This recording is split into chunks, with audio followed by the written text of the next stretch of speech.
Naqraw il-kelma talla mill-Epistola Rumani kapitlu 6, l-ewwel 14 vers.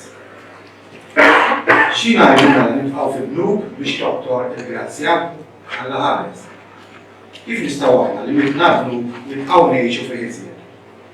Ma tafux li ħafna minna li konna mamdin f'Ġesu Kristu, konna mamdin fil-mewt tiegħu. Għalhekk aħna midfunin miegħu bil-magħmudija fil-mewt. Biex bħalma Kristu għamel imwil bil-glorja tal-missier, hekk ukoll aħna nimxu fit-tiġdid tal-ħajja. Għax jekk sirna ħaġa waħda miegħu fix-xepp tal-mewt tiegħu, hekk ukoll inkunu fix-xepp tal-qawmin tiegħu. Billi tafu dan, li l-bniedem il-qadim tagħna kien mislub miegħu biex il-ġisem ta' bnub jinqered u biex ma nibqgħux naqblu aktar mill-bnub. Għax min miet u meħrus bil-bnub. Issa jekk aħna mejtin ma' Kristu nemmnu li qed ngħixu wkoll miegħu. Billi nafu li Kristu wara li qam mill-imwiet ma jmut qatt iżjed, il-mewt ma sartanx iżjed fuqu. Għax mill-miet mid-darba bnub, imma li ħajja l-Alla. Hekk ukoll intom qisu wkoll ruhkom mejtin tas-sewa bnub imma ħajjin għall-Alla Ġesu Kristu sidna. Tħallux mela bnub isalta b'ġisimkom li jmut biex tobduh fix-xewqat żiena tiegħu. Lanqas tagħtu l-membri ta' ġisimkom biex ikunu għodda l-ħażena bnub.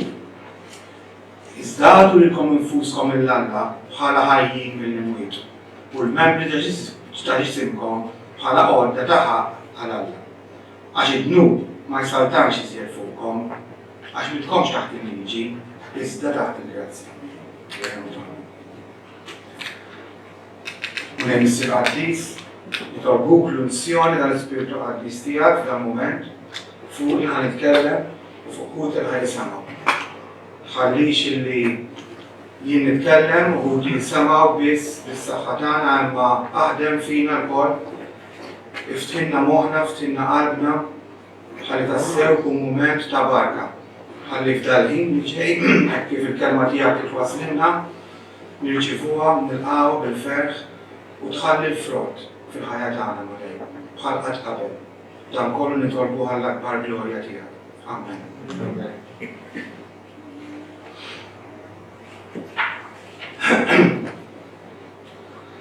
Il-ħajja ta' persuna imwilda mill-ġdid ma tistax tkun ħajja mgħejxa għalih innifsu.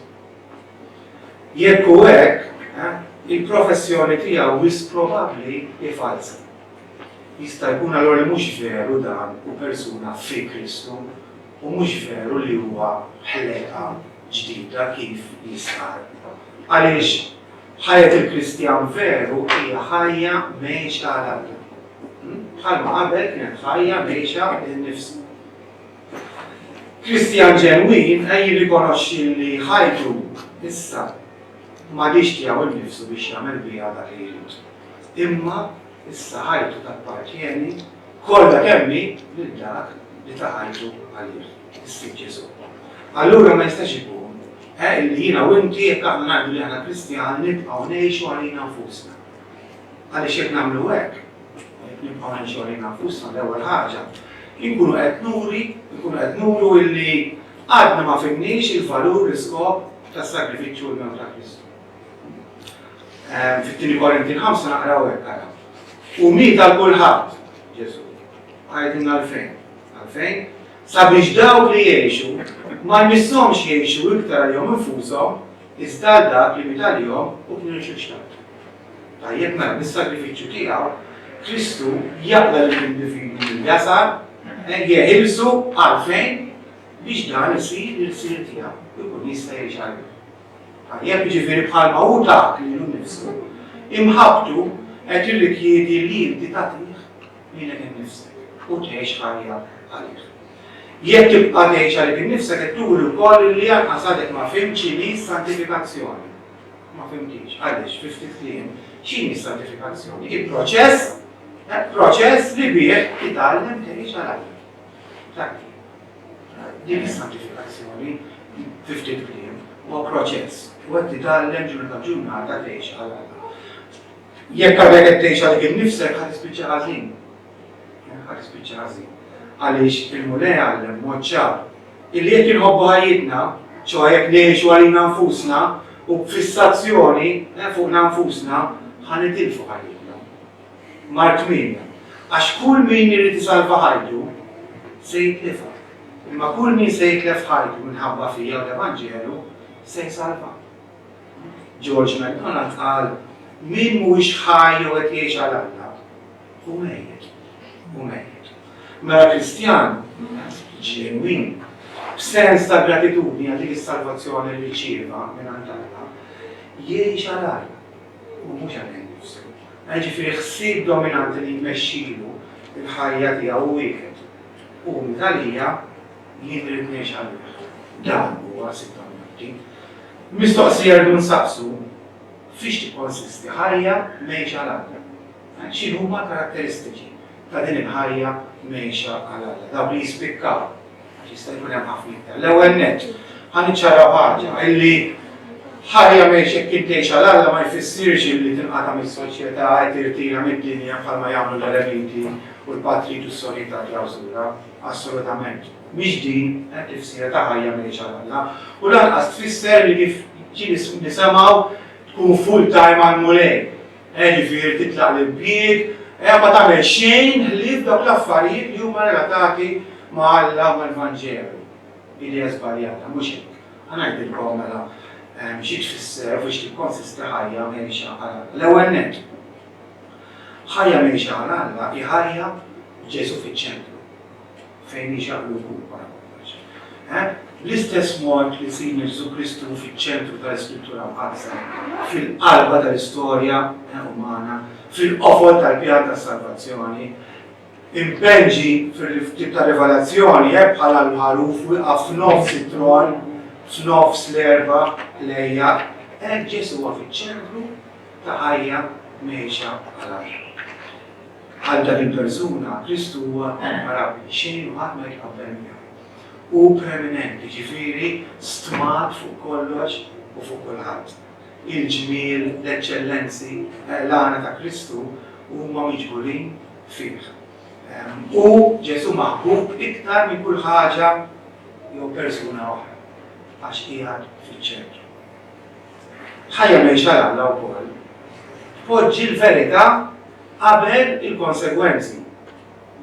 Nafu ħafna drabi meta persuna tħaddan il-verità, tgħix jew titkellem għall-verità, il-konsegwenzi ma jkunux sbieħ, imma jkunu ħoroġ.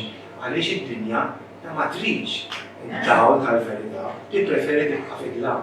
U allura min jgħix u jitkellem il-verità ħajkollu konsegwenzi daqsxejn waħda ħoroġ. Però l-Kristjan mhux intimidat. Il-Kristjan mhux lest jagħmel kompromessi, jew jagħweġ il-verità, però l-qlubija dejjem jibqa' lejali. Lejn il-verità jkunu x'ikunu il-konsegwenzi. U din hija karatteristika oħra, jgħix għal Alla u jpoġġi l-verità qabel il-konsegwenzi. Nistgħu ngħidu wkoll li ħajja mgħixa għal Alla għandha l-istess konsern li Alla għandu għan-niesu, għall-familja tiegħu. U allura hija ħajja ta' servizz lill-Alla. M'intix tgħix għal Alla. Jekk m'intix taqdi b'xi mod jew joħorlek fil-Knisja. Sedden sakemm m'għandek xi raġuni valida ta' saħħa ta' familja eċetera. Jekk inti qed relax, qed tirċievi biss, iddubita jekk qed tgħix ħajja ta' bilħaq mal-Alla. Epafroditu smajna għamilux naqraw fit-3 Filippin, Pawlu semmi bħala mexxej ta' stoffa mexxej eżemplari. Rajna li kważi ta' ħajtu biex jistupplixxi s-servizz lill-Filippin. Il-motto tiegħu żgur għax kienet jgħix ħajja mgħixa għal Alla, ma kienx ngħix għalija nnifsi ma ngħix għall-Alla. Ta' dan il-prinċipju regolattiv ta' xi ħadd li qed jgħix għal Kristu. Jinkwida konċernat dwar il-maturità ta' ħutu u allura jiskopri dawk id-doni, dawk it-talenti li Alla ftalu u jara kif jagħmel biex iħaddimhom. Ħalli bekk ħutu fil-Knisja jkunu mbirka u javvanzaw fil-maturità spiritwali tagħhom. Ħajja mgħixa għal Alla wkoll tikkoltiva sens profond tal-gravità tan-nut. Min qed jgħix vera l Alla għandu fehma xierqa ta' x'inhu ta' bilħaq il-nut. Fehm. huwa konvint kemm hu seri, gravi u xxien. U bl-ebda mod, mela għajnej l-ibnu, se jaħlu bizmin oħra, bħal sempliċiment spar, jew ġufija. Bl-ebda mod ma jinjora għajnu fil-ħajja tiegħu, jċekknu jiskużah jew jiġġustifikaħ, assolutament. Għax għandu fhem għaxjena tal-gravità. Ħajja mejxa l-Alla wkoll għandha l-prijoritajiet f'posthom, F'ħajja mejxa l-Alla l-importanza mhix mogħtija l-ħwejjeġ trivjali, l-ħwejjeġ tad-dinja, l-ħwejjeġ esterni, assolutament. Imma l-ħwejjeġ spiritwali, l-ħwejjeġ eterni. L-ħwejjeġ fejn huma ċirqa li jingħatalhom l-unur, il-prestiġu, l-fama. Din jara la priorità li kristjanjati lejn l-affarijiet tas-sema. Mela allura l-ewwel mhux x'jaqbilli, l-ewwel mhux jagħmilni kuntent, l-ewwel mhux joġobni u x'inhu moda x'qed jagħmel kulħadd, imma x'jitlob Alla minni. X'jitlob Alla minni. Għaliex il-prijoritajiet huma f'posthom. U l-ewwel jiġi dak ir-rieda tagħna u s-sejħa tagħna lejn. Mhux biss imma ħajja mejxa għal-Alla twassal ukoll il-modrija ta' Kristu lill-oħrajn, speċjalment il-dawk li huma afflitti. Il-kumpassjoni fl-azzjoni tnixxi minn ħajja mejxa għal-Alla. Fuq l-eżempju ta' Ġesu. Għax kienet jgħix għal-Alla kompletament kienet tnixxi ħnina il-kumpassjoni, ma speċjali lejn min kien batut. U allura ritratta mal-oħrajn dan l-eżempju ta' Ġesu. U allura naħdem u nitnikket fl-afflizzjoni ta' ħija ta' oħti, meta ssirha bija. Mhux biss nuri simpatija bil-kliem, iżda mmitt idejja. U nara kif nista' ngħin lil dawk li huma dejjem jiġi żmien diffiċli. Kelma ta' faraġġ u anke assistenza prattika. Dan huwa karatteristika oħra ta' ħajja mejxa l-Alla. Ukoll ħajja mejxa l-Alla li ħajja mimlija b'tentazzjonijiet varji u li jistilu. Ekku, l-ikbar tentazzjoni dritt mill-infern, jgħidilna Samuel Rutherford, l-ikbar tentazzjoni dritt mill-infern ili tgħix bla tentazzjonijiet. X'karikatura jippreżentawna xi Kristjani anke f'pajjiżna, meta jippreżentawna Kristjan li suppost dejjem b'saħħtu, dejjem sinjur, dejjem bħal kum ċarra, dejjem ferħana, dejjem fix-xemx, x'karikatura falsa. Una problema għat ma jiġi tentat. Jingħad li xi pirati fl-antik qabel ma kienu jattakkaw bastiment, kienu jagħmlu ħaġa. Kienu jaraw li dak il-bastiment kien x'jinsab il-fuq minn wiċċ l-ilma jew l-isfel f'wiċċ l-ilma għaliex. Għax hekk kienu jaraw l-isfel f'wiċċ l-ilma kien ifisser li mobli, merkanzija u teżori tqil. Jekk kienu jaraw il-fuq kien ifisser li hu vojt, u allura ma kienx valla pena jattakkawh. Inkwieta jekk Satan għalilek ma jattakkax regolarment u li kont tagħmel tentazzjoni. Għax taf x'ifisser? U probabbli dan huwa sinjal li intu moħħhom islim minnek. Li m'intix teddida għas-sagna tiegħu u jista' jħallik bi kwietek. Rieqed fid-dawl, rieda fid-dawl. Thomas Watson jgħidlek, Satana ma jġarrabkomx għax għandkom id-dnub fikom, iżda x'għandkom il-grazzja. Kieku ma kellkomx grazzja, kien iħallikom bi kwiekom. Mela ħajja mejxa għall-Alla ukoll hija ħajja mimlija b'tentazzjonijiet u anke tentazzjonijiet varji li jistilu. Ħajja mejxa għall-Alla hija wkoll ħajja sottomessa kompletament u mingħajr temkin għall-providenza, sikur misterjuża tal-Alla. Kristjan ta' dat-tip bħal ġobb jilqa' kollox milli Alla mingħajr termin. Għaliex? Għaliex jaf li hemm pjan u skop tajjeb f'kollox. Jaf, konvint. Ma jħoss li hu xi sufru fuq wiċċ l-ilma jekk jixxejjer bla ma kollx li Alla għandu pjan ħajja. U allura juri ċertu sapportu imqarfu wiċċ traċedja, imqarfu wiċċ mart u żmien diffiċli. Xorta waħda jibqa' jafda falla. Fil-ħwejjeġ kollha, anki mod speċjal dawk negattivi, ħalli jstrieħ u jibqa' jafda kompletament u konxament fuq il-providenza għarfa u tajba tajba. Kristjan li ħajtu qed jgħix għal Alla qed tgħallem jara kollox mill-perspettiva tal-provvidenza divina. U fil-qalb ta' qalbu perswas, konvint li kollox jaħdem għal ġid ta' dak li għabbu l-Alla għal dawk li huma msejħin skont l-għan tiegħu, konvint minnu. U allura għaxert li ħajsottomettilu kompletament għal-provvidenza divina. Ukoll ħajja mhix għal-Alla għandha xewqa taħra għal-ġenna. Xewqa taħra għal-ġenna. Jekk iċ-ċentru tal-ħajja ta' Kristjan li qed jgħix għal-Alla u Ġesu, allura l-mira tiegħu li jkun ma' Ġesu. U dan ħajintaħu miegħu, ma' speċjali meta imur il-ġenna. U allura, mhux tab xejn fit-tieni Korintin naqraw hekk. Mela aħna dejjem kuraġġużi. U nafu illi sakemm inkunu fid-dar tal-ġisem, aħna s-sendi mis-sit. Għax nimxu permezz tal-fidi, mhux bil-viżjoni. Iva aħna kuraġġużi u nippreferu aktarx li nkunu assenti bil-ġisem u nkunu d-dar mas-sit.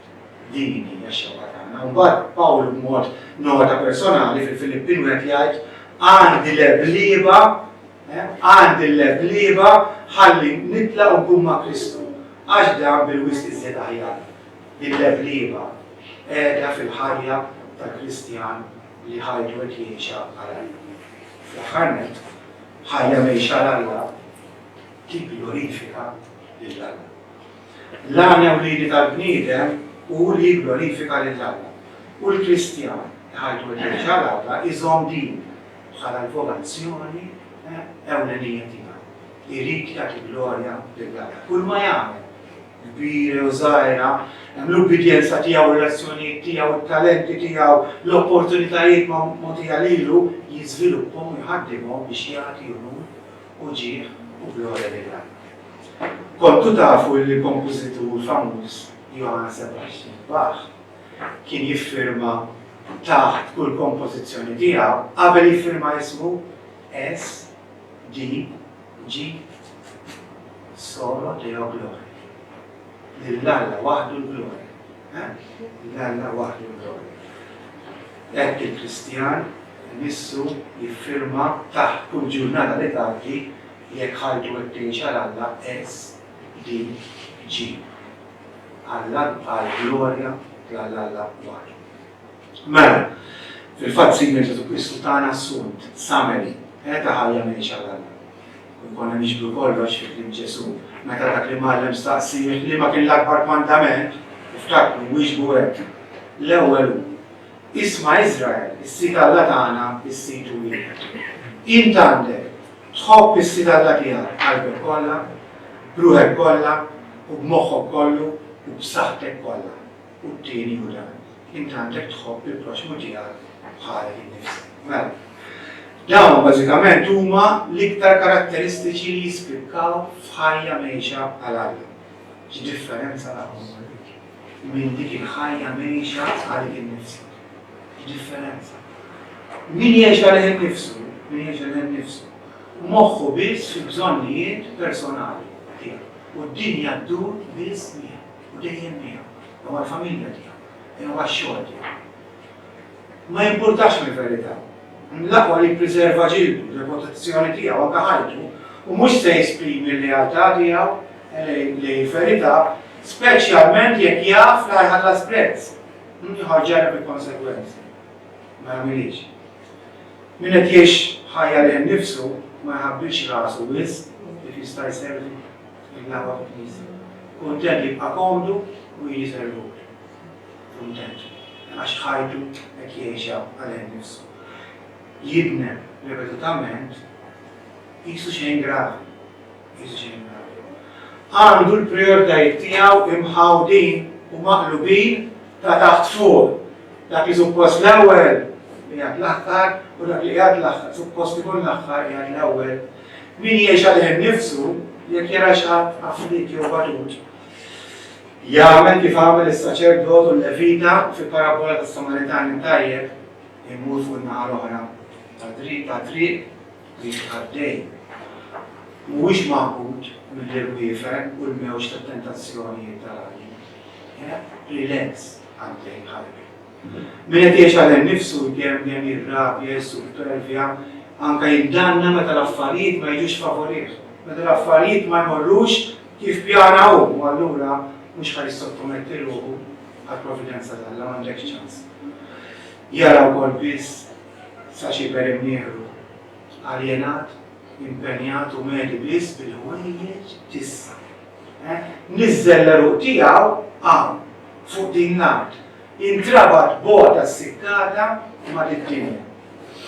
U rar is-siku jaħseb fid-dinja li ġejja, fil-ġenna, miskin. Għax darba jkollu jinqala, ħajkollu jiċċarret minn din id-dinja u jgħaddi għad-dinja l-oħra.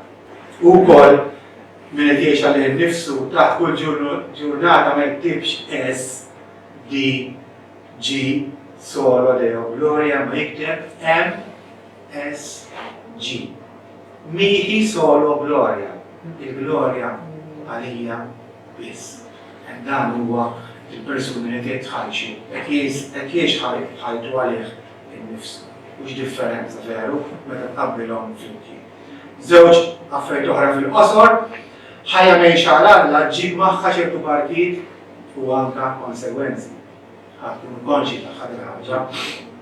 Se tiddi jekk qed tgħix ħajtek għal Alla ħatiddi kull fejn tkun. Ħatfewwa kull fejn tkun għax ħatarmi aroma tfuq. Għax tant inti ħatkun differenti minn dak li jkun.